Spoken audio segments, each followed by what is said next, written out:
ஓம் சாந்தி. முரளி தேதி 15/8/2025. இன்றைய சாக்கார முரளியிலிருந்து பாபா கூறியுள்ள முக்கியமான கருத்துக்களை நாம் பார்ப்போம். பாபா சொல்கின்றார், இனிமையான குழந்தைகளே, நான் இவ்வளோ சிறிய ஆத்மா எவ்வளோ பெரிய சரீரத்தை இயக்கிக் கொண்டிருக்கின்றேன்.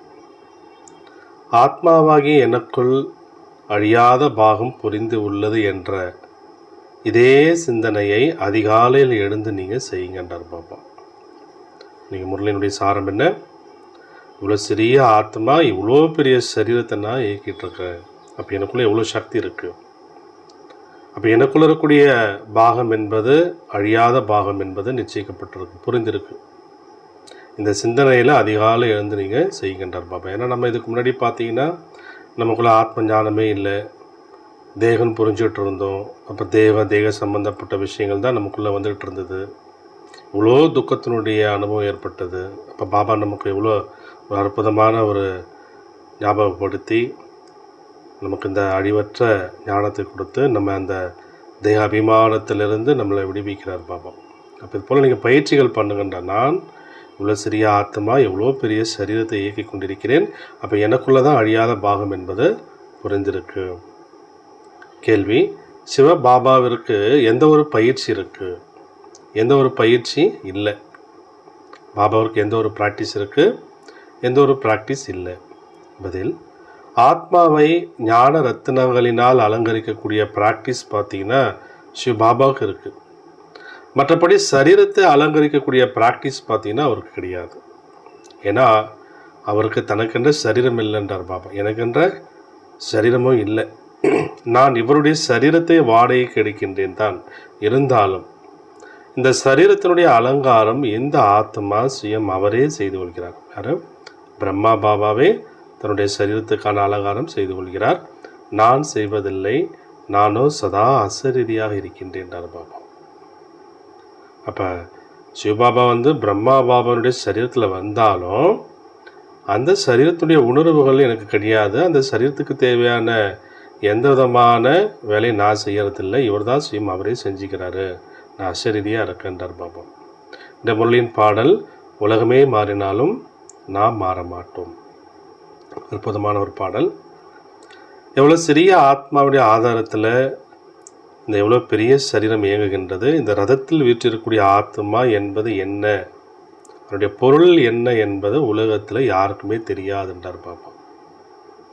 அகால மூர்த்தி ஆத்மாவினுடைய பீடம் அது. அப்போ ஆத்மானா என்ன? ஆத்மா என்பது என்ன?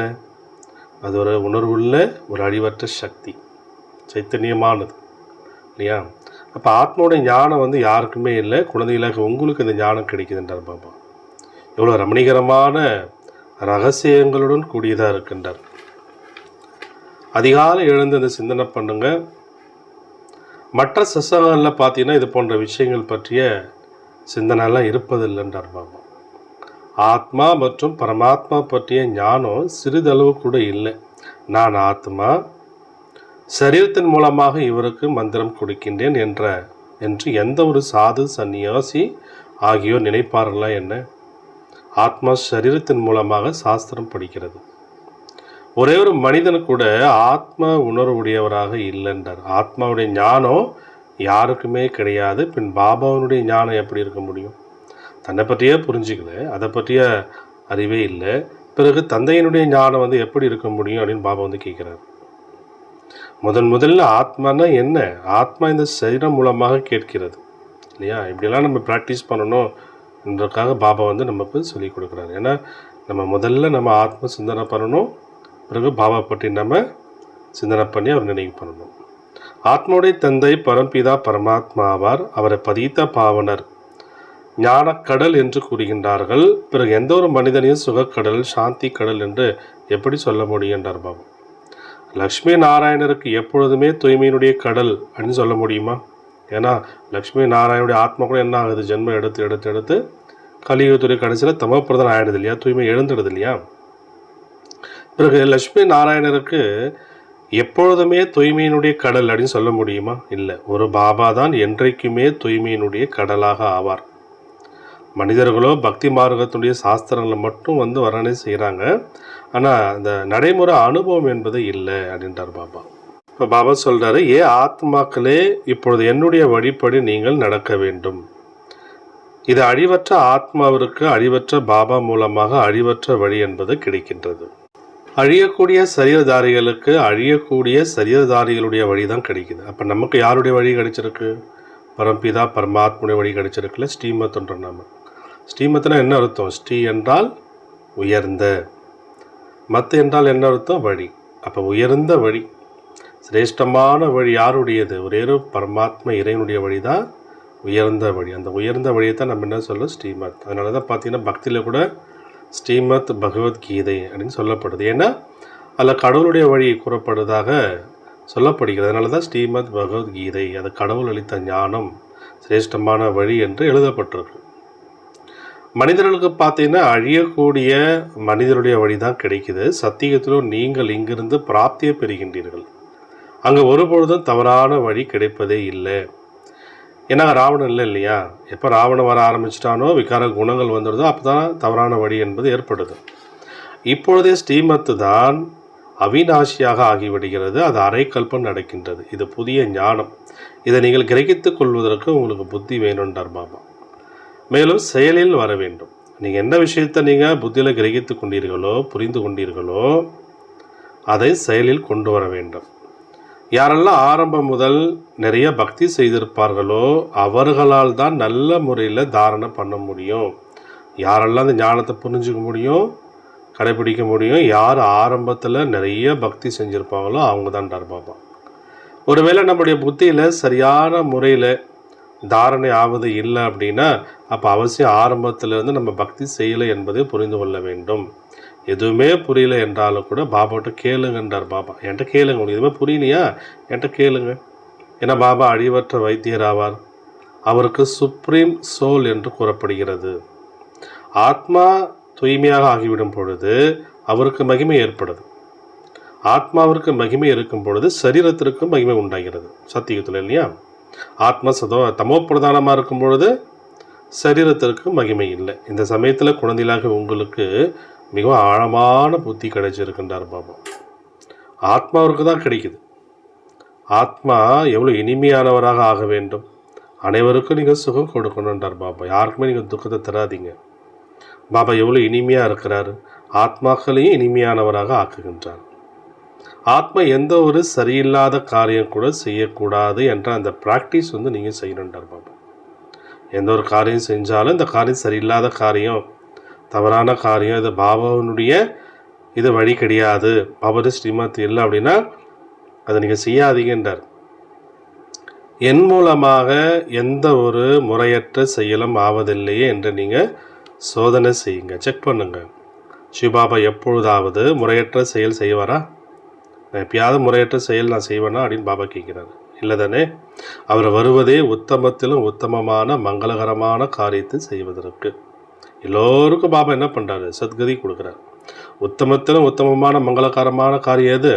எல்லோருக்கும் சத்கதி கொடுக்குறார். எனவே பாபா என்ன காரியம் செய்கிறாரோ குழந்தைகள் கூட அதே போன்ற காரியம் தான் செய்யணும். எல்லாருக்கும் நீங்கள் நல்ல கதி, அந்த ஆத்மா சத்கதி அடையணும். அதுக்கான வழியை தான் நீங்கள் சொல்லணும். உங்கள் மூலமாக எந்த விதமான தவறான காரியமும் நடைபெற்று விடக்கூடாது. யார் ஆரம்பம் முதல் நிறைய பக்தி செய்துள்ளார்களோ அவர்களுடைய புத்தியில தான் இந்த ஞானம்லாம் நிலை கொண்டார். இப்பொழுது கூட தேவதைகளுக்கு பாருங்கள், ஏராளமான பக்தர்கள் இருக்கின்றார்கள். தங்களுடைய தலையை கொடுக்கக்கூடிய தயாராக இருக்கிறாங்களாம். நிறைய பக்தி செய்பவர்களுக்கு பின்னால் குறைவாக பக்தி செய்பவர்கள் தொங்கிக் கொண்டிருப்பார்கள் பாபா. எப்படி பார்த்தீங்கன்னா நிறைய குருமார்கள் இருக்கிறாங்க, சாதுக்கள், சன்னியாசிகள் என்ன பண்ணுறாங்க? நிறைய பக்தி பண்ணுறாங்க. பிறகு அவங்க பின்னாடி குறைவாக பக்தி செய்யக்கூடியவர்கள் தொங்கிக் கொண்டிருக்கின்றார்கள் பாபா. அவர்களுக்கு மகிமைப்பாடுகின்றார்கள். ஆத்மா இல்லை என்றால் சரீரம் என்ன ஆகிடுது? ஜடமாக ஆகிவிடுகிறது. மனிதர்களுக்கு சரீரத்தின் மேலே பாருங்கள் எவ்வளோ மோகம் இருக்குன்றார் பாபா. தன்னுடைய சரீரத்தின் மேலே அவ்வளோ மோகம் இருக்குது. ஏன்னா ஆத்மா எதனோட அட்டாச் ஆகிருக்கு? தன்னுடைய சரீரத்தோட, இல்லையா? அப்போ அந்த சரீரத்தின் மேலே பார்த்தீங்கன்னா அவ்வளோ மோகம் இருக்குது. ஆத்மா சரீரத்திலிருந்து வெளியேறிவிட்டால் மீதம் இருப்பது என்ன? 5 தத்துவங்கள். அதன் மீது கூட எவ்வளோ அன்பு இருக்கு பாருங்கன்றார். மனைவி கணவனின் சிதை மீது ஏறுவதற்கு தயாராக ஆகிவிடுகிறார். இவங்களும் அதே போல் போயிடுறாங்க. அவங்க சரியான ஆரம்பத்தில் போல் இருந்து இல்லையா, முன்னாடியெல்லாம் பார்த்தீங்கன்னா கணவன் சரீரத்தை இறந்துட்டாருன்னா இவங்களும் இறந்துடுவாங்க. அந்த மாதிரி மனைவி கணவனின் சிதை மீது ஏறுவதற்கு தயாராக ஆகிவிடுகிறார். சரீரத்தின் மீது பாருங்கள் எவ்வளோ மோகம் இருக்குது. இப்பொழுது முழு உலகத்திலிருந்து நஷ்ட மோகம் ஆக வேண்டும் என்பதை நீங்கள் புரிந்துள்ளீர்கள். இந்த சரீரமோ அழிந்து விட போகிறது. எனவே அதிலிருந்து மோகம் நீங்க விட வேண்டும் அல்லவா? ஆனால் நிறைய மோகம் இருக்குது. பிராமணர்களுக்கு உணவு ஊட்டுகிறார்கள், இன்னாருடைய சிரார்த்தமாகும் என்று நினைவு செய்கிறார்கள். இப்பொழுது அவர் உணவை உட்கொள்ள முடியுமா என்ன? அதுபோல் இறந்து போனவங்களுக்கு உணவு கொடுக்குறாங்க இல்லையா? ஆனால் பாபா சொல்கிறார், அது போல் உணவை சாப்பிட முடியுமா என்ன? உணர்ந்தலாக நீங்களும் இப்பொழுது இந்த விஷயங்களிலிருந்து விடுபட்டவராக நீங்கள் ஆகிவிட வேண்டும். நாடகத்தில் பாருங்கள், ஒவ்வொருவரும் தங்களுடைய பாகத்தை நடிக்கின்றார்கள். இந்த சமயத்தில் உங்களுக்கு ஞானம் இருக்குது. நாம் நஷ்ட மோகா ஆக வேண்டும். மோகத்தை வென்ற ராஜாவினுடைய கதையும் உள்ளதல்லவா? இந்த ராஜாவினுடைய கதை சொல்கிறார் பாபா, ஜனக மகாராஜாவினுடைய கதையை சொல்கிறார். வேறு யாரும் மோகஜித் ராஜாவாக இருப்பதில்லை. இதோ கதைகள் நிறைய உருவாக்கி இருக்கிறார்கள். அங்கே அகால மரணம் ஏற்படுவது இல்லை சத்தியுகத்தில். எனவே கேட்க வேண்டிய விஷயம் கூட இருப்பதில்லை. இந்த சமயம் உங்களை மோகத்தை வென்றவராக பாபா ஆக்குகின்றார். சொர்க்கத்தில் மோகஜித் ராஜாக்கள் இருந்தார்கள். ராஜாராணி எப்படியோ அப்படியே பிரஜைகள் இருப்பார்கள். அது இருப்பதே என்ன? நஷ்ட மோகா ராஜதானியாக. ராவண ராஜ்யத்தில் பாருங்கள் எவ்வளோ மோகம் இருக்குது. ஆனால் சத்தியத்தில் விகாரமே இருப்பதில்லை. ராவண ராஜ்யமே இல்லை. ராமராஜ்யத்தில் என்ன ஆகிறது எதுவும் தெரியாது யாருக்கும். பாபாவை தவிர வேறு யாரும் இந்த விஷயங்களை சொல்ல முடியாது என்றார் பாபா. பாபா இந்த சரீரத்தில் இருக்கும் பொழுது கூட ஆத்ம உணர்வு உடையவராக இருக்கிறார். பிரம்மா பாபாவுடைய சரீரத்தில் வந்த பொழுதும் பாபா ஆத்ம உணர்வு உடையவராகத்தான் இருக்கிறார். கடனாக அல்லது வாடகைக்கு வீடு எடுத்தாலும் கூட அதில் கூட மோகம் இருக்கும் இல்லையா? வீட்டை நல்ல முறையில் வீட்டு சாமான்களால் நிரப்பி விடுவார்கள். இவருக்கும் அது போல் ஃபர்னிஷ் செய்ய வேண்டிய அவசியம்லாம் இல்லைன்றார். அந்த சரீரத்தில் பாபா வந்தாலும் அந்த சரீரத்தை அலங்காரம் செய்ய வேண்டிய அவசியம்லாம் எனக்கு இல்லை, நானும் அசரீரியாக இருக்கேன்றார் பாபா. புதிய உலகத்தினுடைய ஸ்தாபனை மற்றும் பழைய உலகத்தினுடைய விநாசம் இதுவோ பாபாவினுடைய காரியம். இது இந்த புது உலகத்தை ஸ்தாபனை செய்கிறது யாருடைய காரியம்? பாபாவினுடைய காரியம். பாபா தான் பிரம்மா மூலமாக பிரஜைகளை படைத்து புது உலகத்தை ஸ்தாபனை செய்து கொண்டிருக்கின்றார். நீங்கள் புதிய உலகத்தில் இருக்கின்றீர்களா? இல்லை, புது உலகத்தினுடைய ஸ்தாபனை நடந்துகிட்டு இருக்கு. மற்றபடி புது உலகத்தில் நீங்கள் இல்லை. எனவே பிராமணருடைய குடுமி கூட உயரத்தில் உள்ளது, தலைக்கு மேலே இருக்குது. பாபாவோட நேரடியாக வரும்பொழுது நாங்கள் இறைவனான தந்தைக்கு முன்னால் செல்கிறோம் என்பதை முதலில் நீங்கள் நினைவு செய்ய வேண்டும். யார் முன்னாடி நம்ம இருக்கோம்? பாபா முன்னாடி இருக்கிறோம். இதை நீங்கள் நினைவு பண்ணணும் என்பதை பாபா புரிய வைத்துள்ளார். சிவபாபாவின் நினைவில் இல்லாமல் இருந்து ஏதாவது காரியம் செய்கின்றீர்கள் என்றால் பாபா சொல்கிறாரு, பாவம் ஏற்பட்டு விடுகிறது. எப்போ விக்ரமம் செய்ய ஆரம்பிக்கிறாங்க, எப்போ பாபா மறந்து விடுகின்றீர்களோ அப்பொழுதுன்றார் பாபா. அதனால் பாபாவினுடைய நினைவிலே நீங்கள் காரியம் செய்யுங்க. நாம் சிவபாபாவுடன் செல்கிறோம். பிறகு அடுத்த பிரிவில் வேறு தொடர்புகள் உறவுகள் இருப்பார்கள். ஒவ்வொரு பிரிவிலையும் வெவ்வேறு விதமான உறவுகள் இருப்பார்கள். அங்கே தேவதைகளின் மடியில் செல்வீர்கள். சத்தியுகத்தில் இந்த ஈஸ்வரிய மடி ஒரே ஒரு முறை தான் கிடைக்குது. பாபா நான் உங்களுடையவனாக ஆகிவிட்டேன் என்று வாயினால் கூறுகின்றார்கள். நிறைய பேர் ஒரு பொழுதும் பார்க்கக்கூட இல்லை பாபாவை, வெளியில் இருக்கிறாங்க. சிவபாபா நாங்கள் உங்களுடைய மடியின் குழந்தையாக ஆகிவிட்டுள்ளோம் என்று எழுதுகிறார்கள். புத்தியில் ஞானம் இருக்குது. நாம் சிவபாபானுடையவர் ஆகிவிட்டோம் என்று ஆத்மா கூறுகின்றது. இதற்கு முன்பு நாம் பதீத்தமானவருடைய மடியில் இருந்தோம். வருங்காலத்தில் தூய்மையான தேவதைகளுடைய மடியில் செல்வோம். இந்த பிறவி கிடைத்திருக்கரியதாகும். வைரம் போல நீங்கள் இங்கு சங்கமயுகத்தில் ஆகின்றீர்கள். சங்கமயுகம் என்பது அந்த தண்ணீரினுடைய கடல் மற்றும் நதிகளுடையதாக கூறப்படுவது இல்லை. ஏன்னா சங்கமனாலே என்ன அர்த்தம்? கடலும் நதிகளும் இணையக்கூடிய இடம். அது போன்ற விஷயங்கள் சங்கமயுகத்தினுடையது இல்லை. இது இரவு பகலுக்கான வித்தியாசம் இருக்கு. பிரம்மபுத்திரா நதி பெரியதிலும் பெரிய நதியாகும். அது கடலில் போய் கலக்கின்றது. நதிகள் போய் கடலில் சேருகிறது. நீங்கள் கூட கடலில் இருந்து வெளிப்பட்ட ஞான நதிகளாவீர்கள். ஞானக்கடல் சிவபாபாவார். பெரியதிலும் பெரிய நதி அது பிரம்மபுத்திரா ஆகும். இவருடைய பெயர் பிரம்மா என்பதாகும். கடலுடன் இவருக்கு எவ்வளோ பொருத்தம் இருக்கின்றார் பாபா. நதிகள் எங்கிருந்து வெளிப்படுகிறது? கடலிலிருந்து தான் வெளிப்படுகிறது அல்லவா? பிறகு கடலில் போய் சேருகிறது.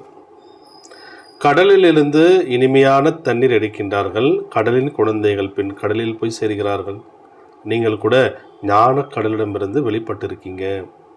பிறகு எல்லோருமே அங்கு சென்று விடுவார்கள். எங்கு அவர் இருக்கின்றாரோ அங்கு ஆத்மாக்களாகிய நீங்கள் கூட இருக்கின்றீர்கள். ஞானக்கடல் உங்களை தூய்மையாக இனிமையானவராக ஆக்குகின்றார். ஓர்ப்பாக ஆகியிருக்க ஆத்மாவை இனிமையாக ஆக்குகின்றார். ஓர்ப்பன என்ன அர்த்தம்? அதாவது விகார குணங்களோடு இருக்கக்கூடிய ஆத்மாக்களை 5 விகாரங்கள் என்ற சீச்சி ஓர்ப்பு உங்களிடமிருந்து நீங்கி போய்விடுகிறது. ஆக நீங்கள் தமோ பிரதான நிலையிலிருந்து சதோ பிரதானமாக ஆகிவிடுகின்றீர்கள். பாபா முயற்சி நிறைய செய்விக்கின்றார். நீங்கள் எவ்வளோ சதோ பிரதானமாக இருந்தீங்க, சொர்க்கத்தில் இருந்தீங்க, நீங்கள் முற்றிலுமே சீச்சி ஆயிட்டீங்கன்றார் பாபா. ராவணன் உங்களை என்னவாக ஆக்கியுள்ளான்? பாரதத்தில் தான் வைரம் போன்ற விலை மதிக்க இயலாத பிறவி என்று பாடப்படுகிறது. நீங்கள் சோழிக்கு பின்னால் ஏன் குழம்பி போகிறீங்க? அழியக்கூடிய செல்வத்துக்கு பின்னாடி போயிட்டு ஏன் குழம்பி போகிறீங்கன்றார் பாபா. சோழிகள் கூட அதிகமாக வேண்டுமா என்ன? நமக்கு ஸ்தூலமாக பணம் வேணும் தான், ஆனால் அதிகமாக வேணுமா? ஏழைகள் சட்டென்று புரிந்து கொண்டு விடுகிறார்கள். அதுக்கு பின்னாடி நான் போயிடக்கூடாதுன்றார் பாபா. ஏழைகள் சட்டென்று புரிந்து கொண்டு விடுகிறார்கள். செல்வந்தர்களோ இப்பொழுது எங்களை பொறுத்தவரை இங்கேயே சொர்க்கம் இருக்கிறது என்கிறார்கள். யாரெல்லாம் மனிதர்கள் இருக்கின்றார்களோ அவர்கள் எல்லோருக்குமே இப்பொழுது சோழி போன்ற பிறவியாகும். நாமும் அது போல தான் இருந்தோம். யார் நம்மள சொல்றார். இப்பொழுது பாபா நம்மை என்னவாக ஆக்குகின்றார்? லட்சியம் நோக்கமோ இருக்கின்றதல்லவா? நாம் நரலிலிருந்து நாராயணராக ஆகின்றோம். பாரதம் இப்பொழுது சோழி போல ஏழையாக இருக்கின்றதல்லவா? நான் ஏழை பங்காளன் ஆவேன் என்றார் பாபா. பகவான் ஏழைகளே பாதுகாக்கின்றார். நாம் எவ்வளவு ஏழைகளே பாதுகாக்கின்றார் என்று கூறுகிறார்கள்.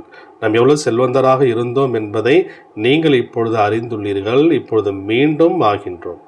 நீங்கள் கோடான கோடீஸ்வரர் ஆகின்றீர்கள் என்று பாபாவும் எழுதவும் செய்கின்றார். அங்கே அடிதடி எதுவும் ஆவதில்லை. இங்கே பாருங்க, பைசாவிற்கு பின்னால் எவ்வளோ அடிதடி நடக்குது, எவ்வளோ லஞ்சம் கிடைக்குது. பைசாவும் மனிதர்களுக்கு வேண்டும் அல்லவா? பாபா நம்முடைய பொக்கிஷத்தை நிரம்பியதாக ஆக்கிவிடுகிறார் என்பதை குழந்தைகளாக நீங்கள் அறிந்துள்ளீர்கள். அரை கல்பத்திற்கு எவ்வளோ செல்வம் வேணுமோ அவ்வளோ பெற்றுக்கொள்ளுங்கள். ஆனால் முயற்சி முழுமையாக செய்யுங்கன்றார். கவனக்குறைவாக நீங்கள் இருக்காதீர்கள். பாபாவை நீங்கள் பின்பற்றுங்கள். பாபா ஃபாலோ பண்ணுங்க. அப்பொழுது இது போல ஆவீர்கள். நரலிலிருந்து நாராயணர், நாரியிலிருந்து லக்ஷ்மி. இது மிகப்பெரிய ஒரு தேர்வுன்றார் பாபா. இதில் சிறிதளவு கூட நீங்கள் அலட்சியமாக இருக்கக்கூடாது. பாபா ஸ்ரீமத் அளிக்கிறார். எனவே அதன்படி நடக்க வேண்டும்.